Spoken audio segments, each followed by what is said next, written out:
In the spring of 1997, a country in Europe lost its government, its police, and its army. All within a few weeks. More than 1 million weapons disappeared from military depots. They were not taken by an invading force. They were taken by ordinary citizens. Teachers, farmers, grandmothers. There was no war. There was no coup. There was no natural disaster. What destroyed this country was a promise. A simple, beautiful promise.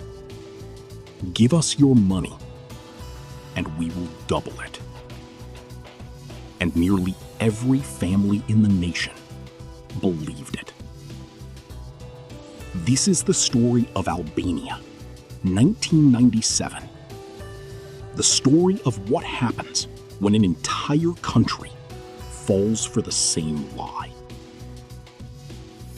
To understand how this happened, you have to understand what Albania was in 1991. For almost half a century, it had been the most isolated country in Europe. Its dictator, Enver Hoxha, had banned private property, banned religion, banned foreign travel. In Albania, there were no banks as we know them. No stock market, no loans, no interest. For 2 generations, the word investment simply did not exist. Then, almost overnight, communism collapsed, and 3 million people stepped into capitalism the way you might step into a casino, with no idea of the rules and absolute certainty that everyone inside was getting rich. Money began to flow into the country. Hundreds of thousands of Albanians went to work in Italy and Greece and sent their wages home. For the first time in living memory, families had savings. But they had nowhere to put them. The banks were primitive. Getting a loan was nearly impossible. And the law regulating the financial system had a remarkable gap. No one was actually required to supervise the lenders. So, Albania in the mid-90s was a very specific kind of place. A country full of money, full of hope, and empty of experience.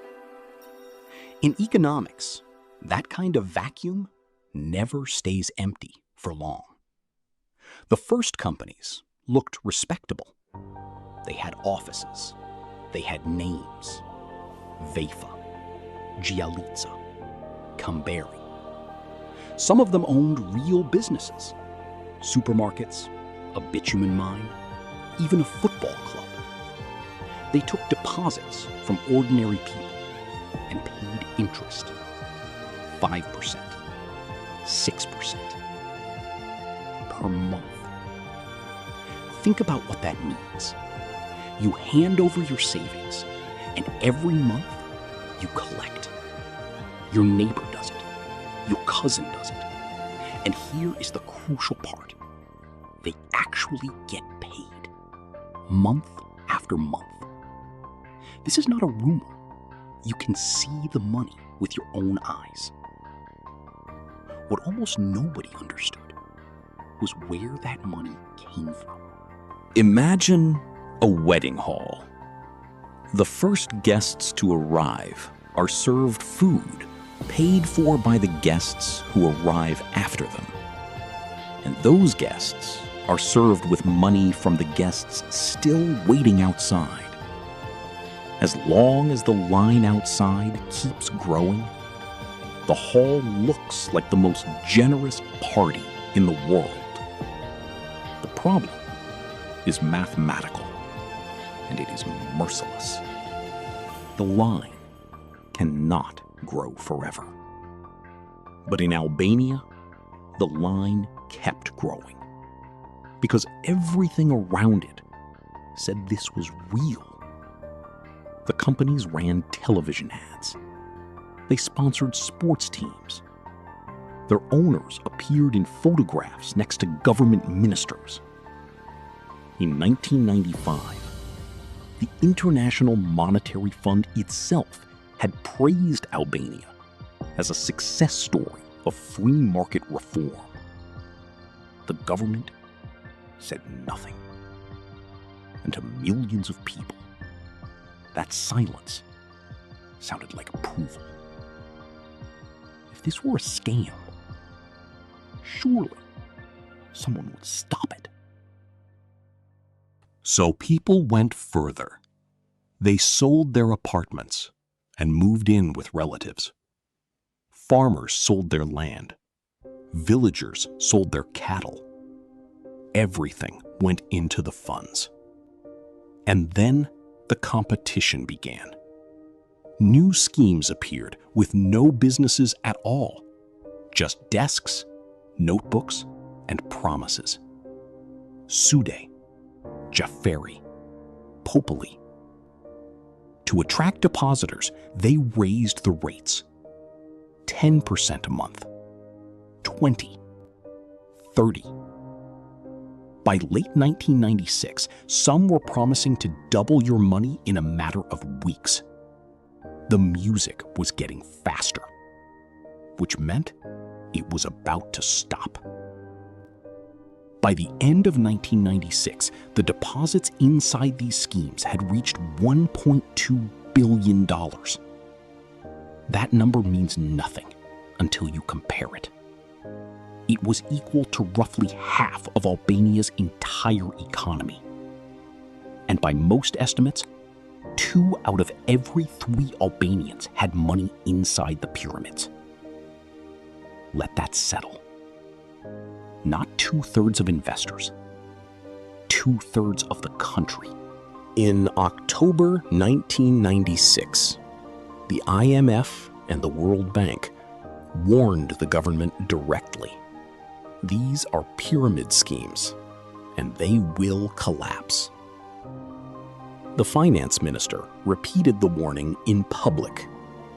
The president dismissed it. It was an election year. The schemes were popular, and some of them, reportedly, had been generous to political campaigns. Then, on November 19th, 1996, a fund called Sude quietly stopped paying. The line outside the wedding hall had ended. In January 1997, Sude and Jalika declared bankruptcy. Within days, the other schemes froze payments.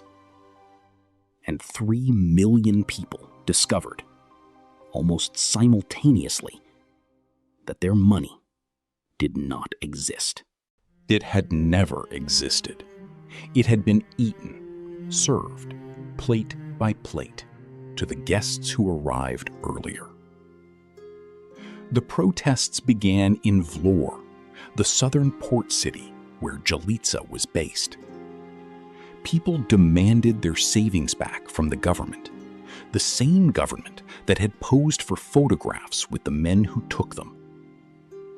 The government responded with riot police, and grief turned into rage. By March, the state itself was dissolving. The prime minister resigned. Police abandoned their posts.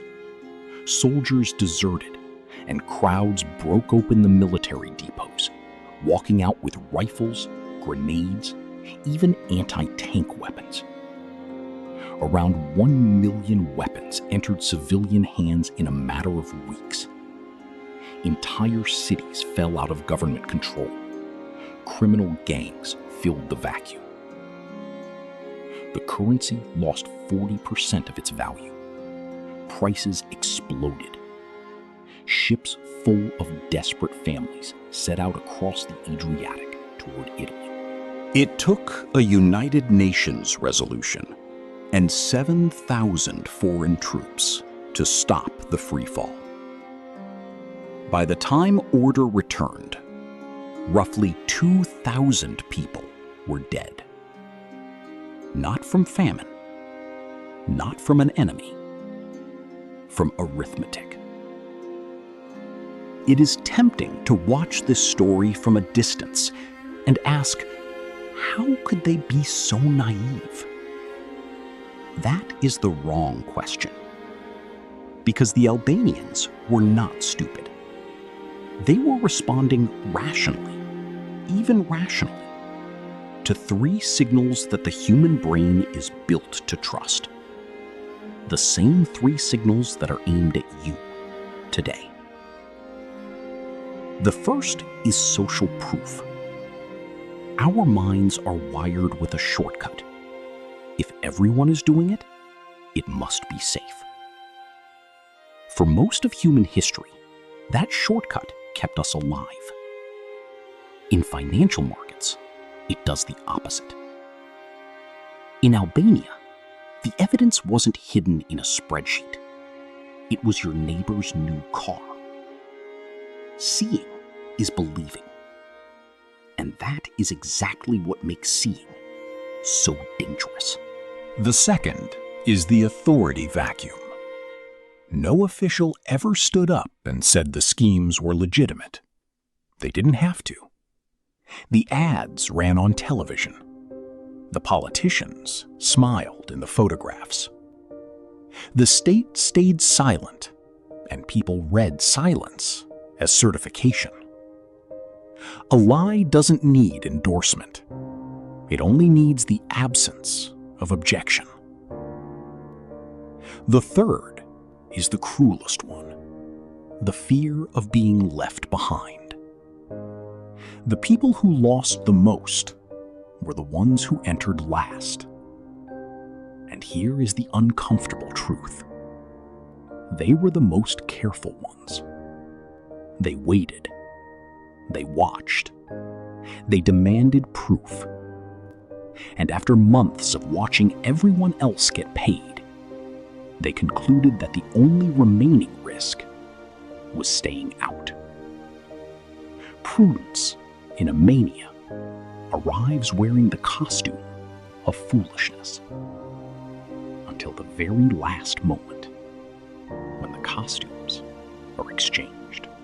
And if you think this belongs to a poor Balkan country in the 90s, look around.